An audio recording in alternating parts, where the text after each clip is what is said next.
Well, hey guys, this was going to be my first Twitter, Twitter Live, not Facebook Live, Twitter Live, and apparently I have technical difficulties because my phone only wants to do this backwards. So the camera wants to face off in the opposite direction of where I'm located, and that doesn't help me out at all.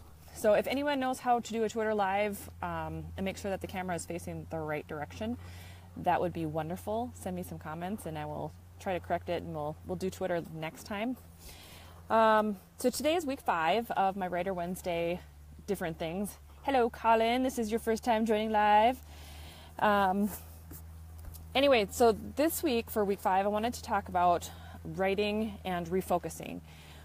The reason, I guess, for me that it kind of got brought up was just in my current aspect of where I'm at for both polarities and revolutions.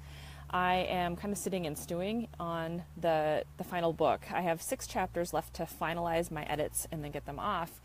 And I've been kind of, I don't know if dreading is the word, but kind of, because there's a lot of changes I need to do. There was a revelation that I opened up earlier on in the book, and I've decided I wanted to wait until later.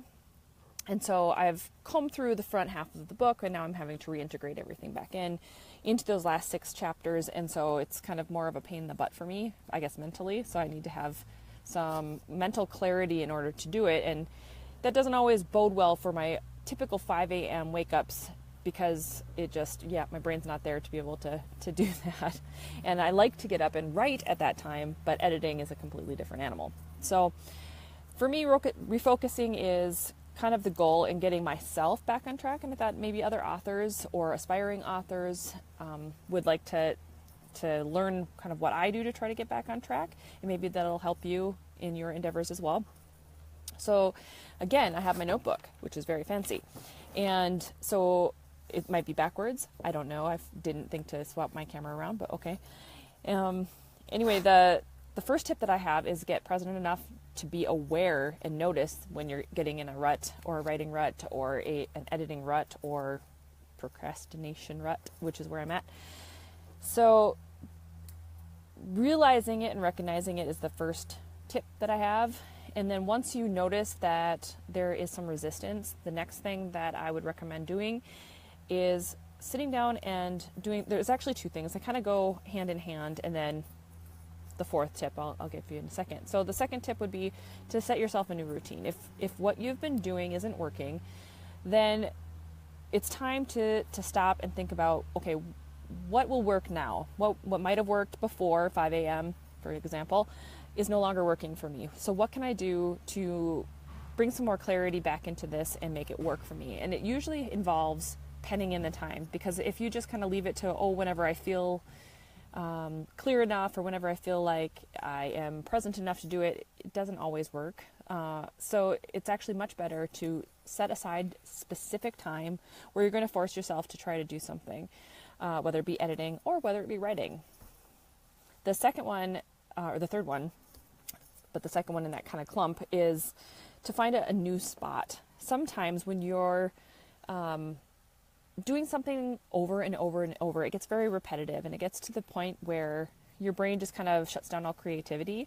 And for a while, it's actually okay, because you're able to tune out a lot of the periphery. You're able to kind of zone out and zone into your book. You're zoned into the characters and their struggles and what's going on. But after a while, it also can be a creativity buzzkill.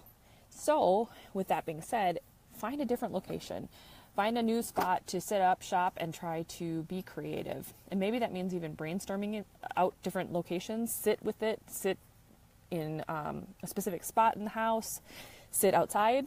Now's a great time of the year where you can get outside and try to do writing or editing, so you're not cooped up inside the house, which is kind of a bummer when it's especially nice outside.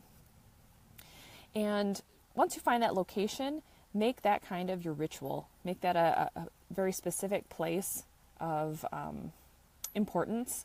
I think I did a blog post on that not super long ago, but probably last year, on finding the space that works for you. And I can post it in the comment section after this video goes up, but in case anyone is curious to check that out. Okay, so then tip number 4 is, once you have those in place, you're present enough to know that you have let yourself slide, you've set a new routine that you're going to try to work on, and you have a new spot to chill out in. The final thing is obviously to set yourself a goal. And that's, it works best for daily goals. So it could be to write 500 words a day. It could be to write 100 words a day. It could just be to write a half an hour a day. Or you could do the NaNoWriMo thing and go, 1,300 plus words a day to try to be really ambitious. Whatever it is, it's to give yourself that goal and to stick with it, and maybe even give yourself something to attain afterwards. So if you're able to manage it, then give yourself a pat on the back in some way. Take the family out to the beach. Do something that normally you wouldn't do maybe, and really enjoy the fact that you accomplished something bigger. So with me, one of the things that I'm going to be doing this coming week, I have my older kids here this week, and so it's obviously a little bit more of a struggle and a challenge because, I got some stuff in my hair. Yay for being underneath a tree. But it's more of a challenge because they're on summer vacation. This is their first week off, and so they are going to be crazy and wanting to be involved in everything. Looking at my daughter, who is swinging just behind me over there. And you might even see them in the coming weeks. I've let them know that if they're capable of chilling out and being good, that they can be involved with some of the videos, and we'll see what kind of input they bring in. So I guess this week, that's really what I've got for you. I probably would have been a little more focused had Twitter worked properly, but alas, it did not want to cooperate. So here's where we are. And so stay tuned. I will be working on Revolutions and finalizing it next week. This week, probably not so much, just because they're home and there's a lot of stuff going on. Trying to work for clients and work for myself is also a kind of a crazy thing. So trying to prioritize everything can be a little bit crazy, especially when there are kids running around the whole time. So if you have any tips, though, on how you refocus, whether it be for writing or whether it be just in your own life and resetting some of your goals, I'd love to hear them. Please post something in the comments below and let me know what you think. And if any of these tips were helpful to you, let me know that too, because it's always nice to know what other people are thinking and if they appreciate what's being said, because otherwise sometimes it gets a little lost, and I know there's a lot of information out there. So I appreciate you guys taking the time to watch this video, and I hope you share it or talk about it, and stay tuned for when my next 2 books will be released, which will be in October.